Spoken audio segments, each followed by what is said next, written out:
We're going to start with the first case, which is 18034 TAC 02. Okay, this proposed application is a request for approval, is a site plan for building and parking design, landscaping, architecture, et cetera, under the development regulations of Prince George's County. The application has been referred to the city for our review and recommendation. The position of the Bowie Advisory Planning Board in this matter is advisory to the City Council. The City Council will also conduct a public hearing on this application, and their vote will become the final city recommendation. Persons wishing to participate in these hearings must submit written testimony or sign up to speak at each public hearing. Each person wishing to speak at the city's hearing will be given up to 5 minutes. To participate in the county's hearings, you must make a separate written request to become a person of record. So having laid that groundwork out, do we have someone here to speak on this? Joe? Thank you, Mr. Chairman. I'll go first and cover the staff report. You have the report before you dated February 2nd for the detailed site plan as the chairman has described. This is a request for the 71.2 acre portion of the Melford Village project at the intersection of Curie Drive and Melford Boulevard. The request involves architecture for the townhouse development section. In terms of background on Melford, I just wanted you to be aware, and we point this out on page 2 of the report, that the city does have the ability to approve or deny at its sole discretion detailed site plans, and the applicant must come to the city before going to the county, and so that's why they're here today. This particular plan involves architecture and parking schedules for 249 residential townhome units, as well as the design and details of 2 recreational amenity areas. The city did hold a stakeholders meeting for this request back in December, and we provided the results of that meeting on pages 4 and 5 of the staff report. The findings for detailed site plan in the county zoning ordinance are basically that the site design represents a reasonable alternative for satisfying the design guidelines of the zoning ordinance without requiring unreasonable costs and without detracting substantially from the utility of the proposed development for its intended use. So we reviewed it against the zoning ordinance. We reviewed this plan against also this approved design guidelines for Melford, which were approved as part of the conceptual site plan in 2014, and also the city's development review guidelines and policies. And as a result of this review, the staff finds that the detailed site plan complies with the standards of those documents, and staff is recommending approval as we see no issues with this particular request, and that concludes the staff recommendation. Thank you. Okay, thank you, Joe. For my colleagues here, we have with us tonight on the board, to my right, Mr. Michael Bird. To my left is Mr. Ronald Scotes, and on the far end, Mr. James Galato. So, are there any questions for staff? Okay, hearing no questions for staff. Do we have anyone signed up to represent the applicant? Yes. Okay, all right, Mr. Antonetti. Good evening.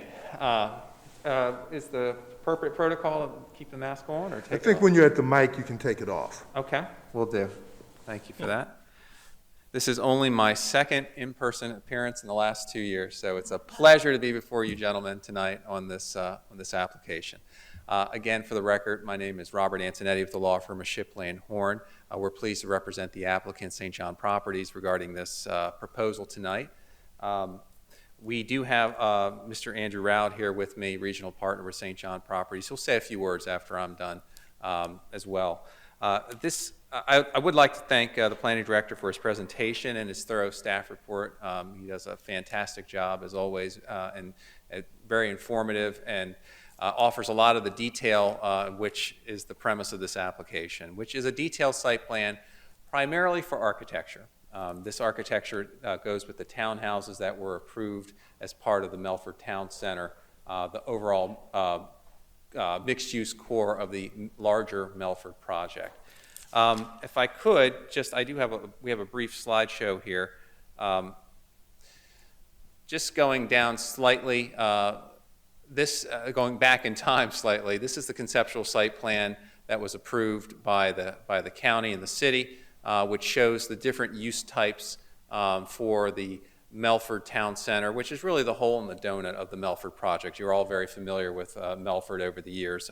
This is one of numerous applications you've heard and commented on. The CSP, which was approved up to 2,500 residential units. It also approved several 100,000 square feet of commercial and retail, in addition to the 1.5 million square feet of developed or approved employment and institutional uses, which are primarily outlined in blue around the periphery of the project. Here is an illustrative site plan with the preliminary plan of subdivision for the Melford Town Center. And what we have here dotted in red is the area of this detailed site plan. The architecture that you're proposing or approving tonight, or hopefully recommending approval tonight, is for that area within the red dotted lines. That represents about 249 attached townhouses for the property. Here again is a little bit more of a breakdown of what's going on out at Melford. As you're aware, there's a good amount of flex R&D space, as well as significant office buildings. The U.S. Census Bureau is there, the 911 call center, the Institute for Defense Analysis, some other users. And then more recently, there was the Encompass Health Rehabilitative Hospital, which came before you as a detailed site plan, and that was ultimately obtained its approvals through the county on a detailed site plan. Here, just going back, just to get a sense of how the townhouse area works, it is interconnected with the mixed-use core of the Melford Town Center. It does have a significant sidewalk network, as well as connections to future master plan trails, both along the Patuxent River corridor, which is along land donated by this applicant, about 100 acres to the Maryland National Capital Park and Planning Commission, as well as a future connection which would go up Melford Boulevard out into the city of Bowie up to Kenilworth. That additional pedestrian connection will be coming forward as this project continues to develop. Here is just, again, the same area, the detailed site plan. This is more of a black and white plan. It is a detailed site plan which shows kind of a very flat plan looking black and white lotting pattern. Here is, there's also two recreational areas which were approved previously through prior applications. Here we are proposing one area that's kind of in the center of the townhouse community, and two, more towards the east. And to give you a sense of what those would look like, this is number one, which is in the center. And this was laid out in earlier applications, but we're actually showing the details required at detailed site plan for the programming of these areas. There'll be multiple kind of hardscape seating walls, as well as interpretive signage, very intricate plantings, accessible walking paths, as you can see them kind of meander and curve through this green area, and as well as a very large, open, and well-graded lawn for an active recreation area right in the center of the community. So it'll allow for a lot of outdoor area activity for those who live in this section of the Melford Town Center. A second component, a recreational area here, is being proposed with the items that you see over to your right. There's a bench seating, a tot lot, an open lawn, active recreational area, and a picnic pavilion, as well as, again, intricate plantings. There's stormwater management devices, which are required by state law, that are throughout these sections, and we plant them to make them more amenities, visual, aesthetically pleasing focal areas within these recreational sites. So with that, there are three models that are proposed for this community. There's two 20-foot wide models, the Gramercy and the Greenwich, as well as the the Chelsea, which is a 24-foot wide model. They have various square footages, very attractively designed, but I'm not the best person to speak to those. If I could, I would turn it over to Mr. Rao to come up and introduce the building partner for this section, which is Mid-Atlantic Builders. So I'll stop talking now and bring up Mr. Rao. Thank you.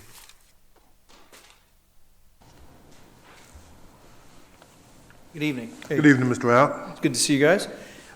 This has been definitely a marathon, not a sprint. I think we've been in front of you guys so many times over the last 10 years. Just want to give you a little bit of background. As you know, St. John is not a townhome builder nor a single-family builder. So we spent, had to be at least a year kind of interviewing sort of the nationals and the bigger players around the area, sort of the usual suspects, including Mid-Atlantic Builders, and they're out of Rockville. And so after numerous, many field trips looking at various projects that they built, all the builders, we kind of sat down and we thought to ourselves, well, we like the fact that Mid-Atlantic is in Rockville. So while we're co-developing this project, if there's any problems, we don't have to talk to some person down in Atlanta who has to talk to Florida. We can just jump in a car and go down and see the company themselves. So again, it was a pretty exhaustive time frame just to find the builder and then negotiate the deal that we have. So we're very pleased to have them on board and proud actually to have them on board. So I'll let Kevin explain. From our team, as you mentioned, Rob's been working with me on this deal for 13 years now. Matt Destino is a development manager with St. John over there. He's also a civil engineer. And Brian Falk is a design engineer from Dewberry. He's working from our side. And then from Mid-Atlantic Builders, we have Kevin Fleming, who's the Vice President of Land Acquisitions. Mike Rubenfeld is the COO, and Stephanie Moser is the Director of Architecture. So with that, I'd like to let the professionals get involved now, but we're real proud of this. It's taken a long time to get to this point. I think you'll like what you see. Okay, thank you.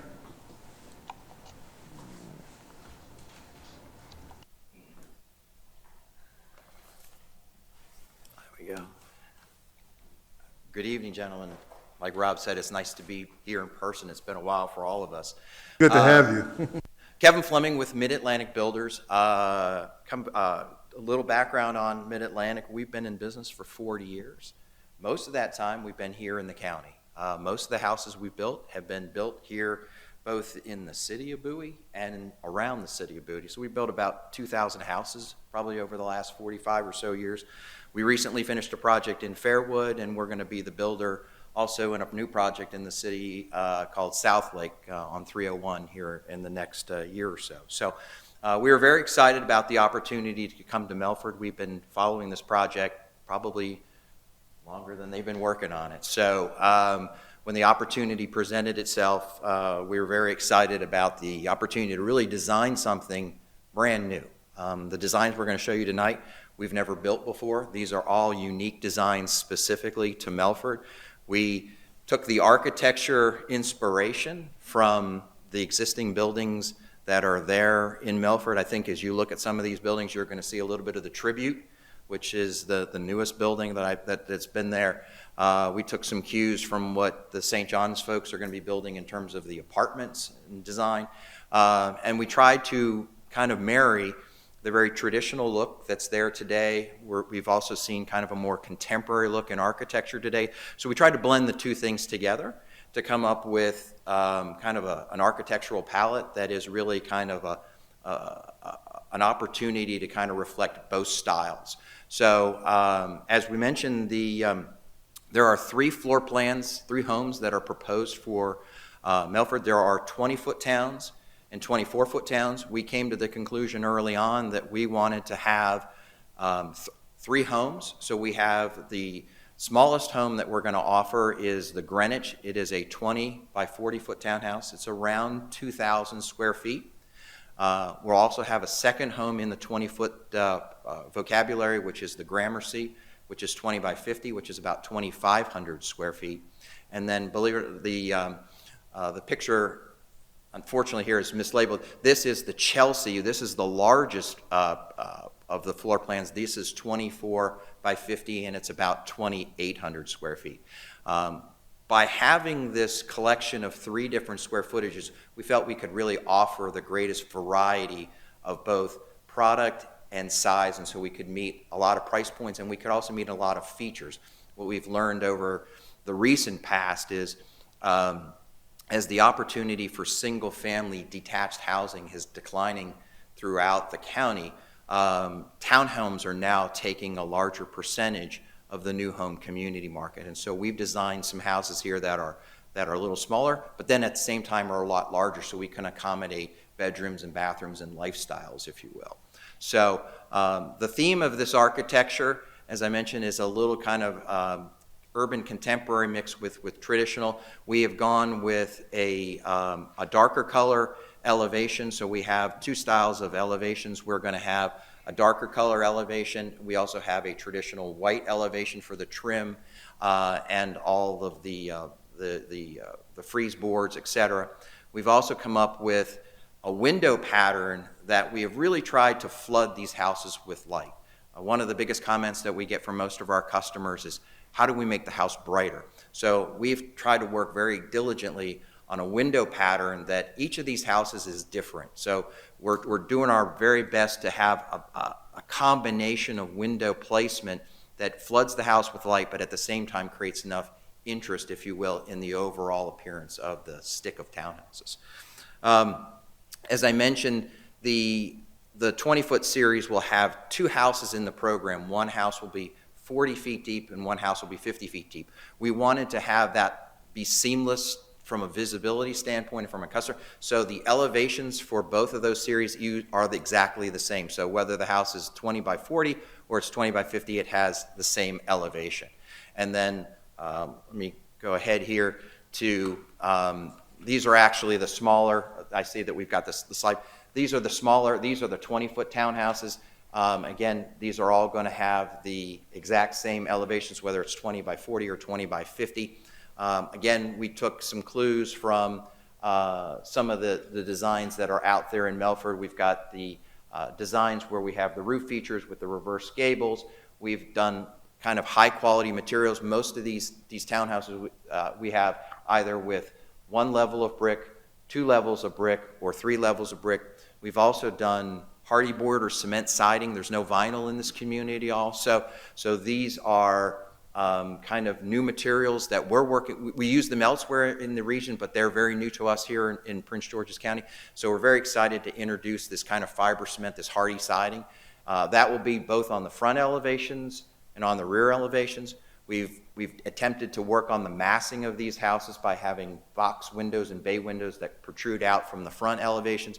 We've introduced some metal, we've introduced some doors, and we've introduced dormers with metal roofs on top. So we think we've come up with a very creative, architectural style. We have 6 color schemes that we'll ultimately be able to work with.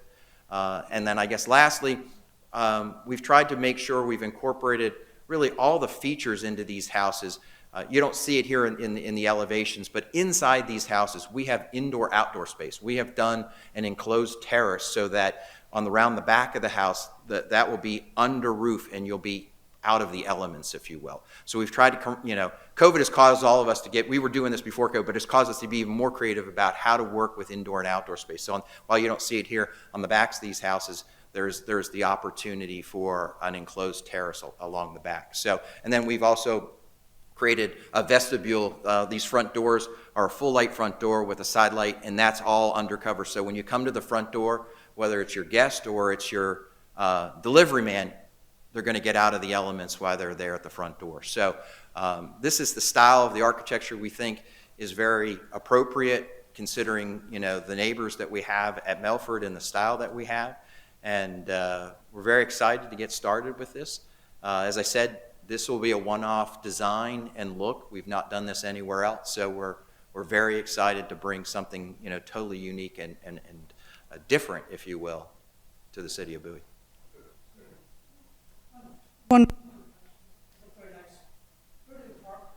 Park's in the rear. These are a rear-loaded townhouse, so there'll be 2 spaces inside, a garage in the back, and a driveway. We know parking is extremely important, and we made sure when we designed this that there were plenty of spaces both inside the home and out in the driveway. And then there's additional guest parking throughout the whole road network.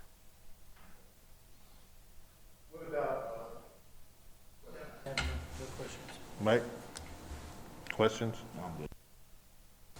What are your price points? That's a hard question to answer right now. And, I know. You know, the supply chain. That's why I asked. The way things are moving. You know, I would tell you that I would expect that we will probably be somewhere in the 500,000 range. For the smallest one? For the smallest renters, and it'll probably band up into the upper fives and into probably the low sixes.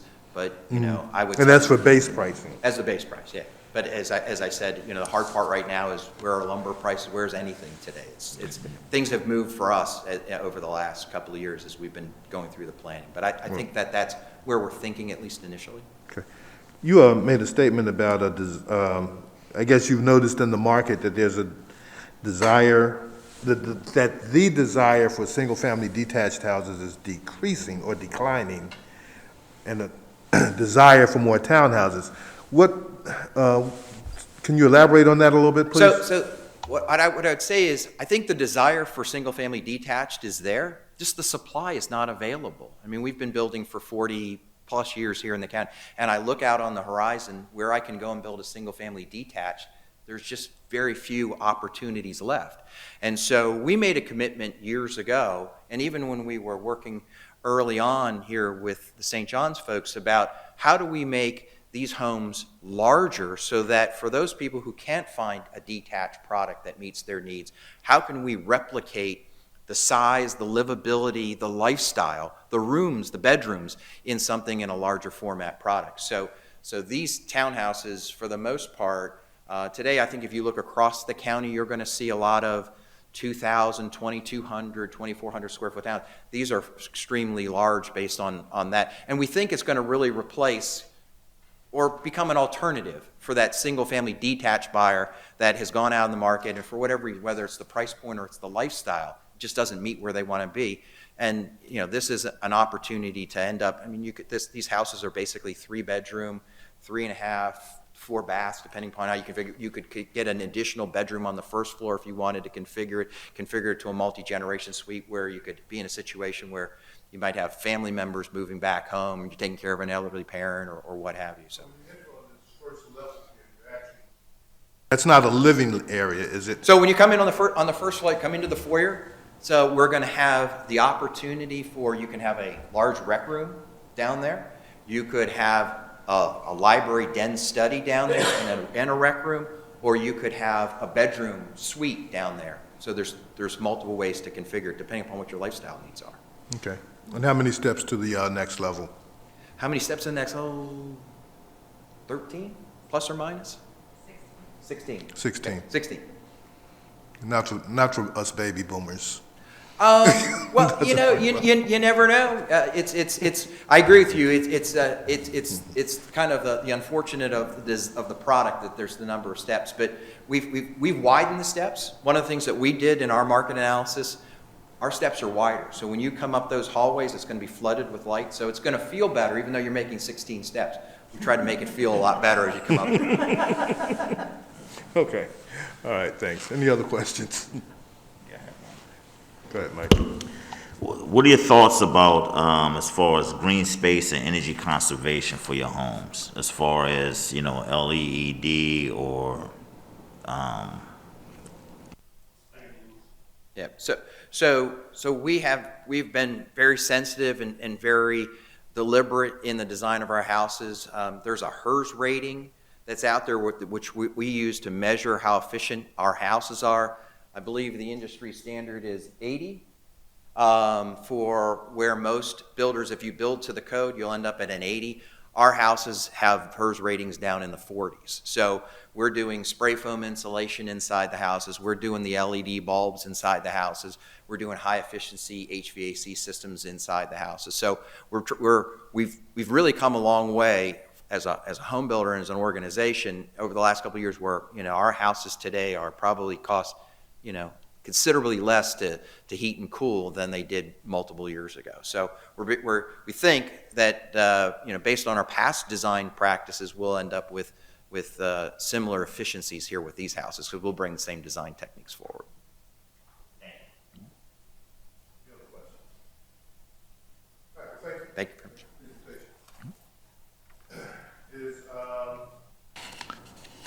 Is there anybody signed up to speak, Joe? No, sir, there is no one signed up to speak for this item. Okay, so at this point, we're going to declare the public hearing portion of the meeting is closed, and we're going to go into deliberation among the members here on the board. So, any comments, questions? Jim? I do have one question. To whoever, it's about the recreational areas.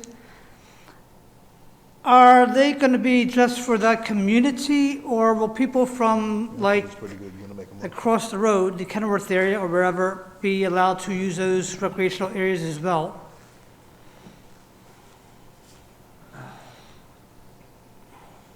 So the recreational areas will be owned by a homeowners association for this townhouse section. So it'll be open. I guess it won't prevent people from walking in there. There'll certainly is the opportunity for rules and regulations for time of use and things of that nature. But it is primarily for the folks that live in this particular section of the Melford Town Center. But it isn't. There won't be any barricades or anything keeping others who are taking advantage of the pedestrian opportunities within the Melford Town Center to walk around and pass through those areas. I see. So one follow-up question on that is, I don't know how big these recreational areas are, but let's say they wanted to hold, I don't know, some kind of celebration there. Is there areas for people to park near those recreational areas? Yes. So there's a mixture of public and private streets within the area. So parking was a question that you asked, and that's one that we spent a lot of time making sure the design was very, very mindful of that, to allow visitors, residents to the opportunity to park. And the zoning ordinance under the parking regulations requires 508 spaces. This section alone is providing 694 spaces. And a good number of those, 28 of those will be perpendicular spaces on private streets. 168 will be marked spaces on public streets. So, so throughout these entire sections, there will be ample parking for this type of community, this type of mixed-use community. Okay, thank you. Thanks for answering my question. Sure.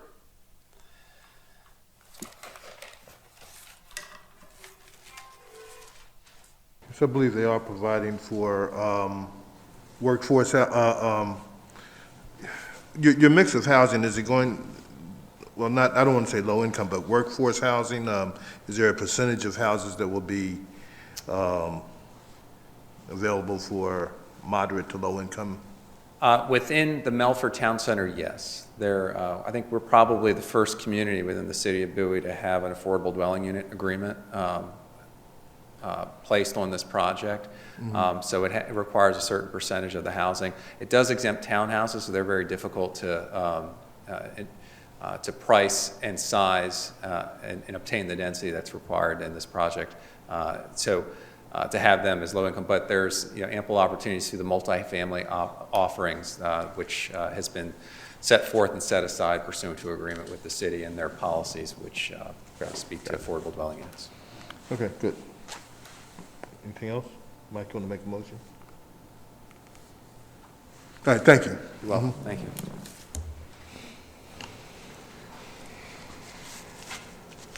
Mr. Chair, I'd like to pass a motion. Go right ahead. Okay, Mr. Chair, I'd like to pass a motion of approval.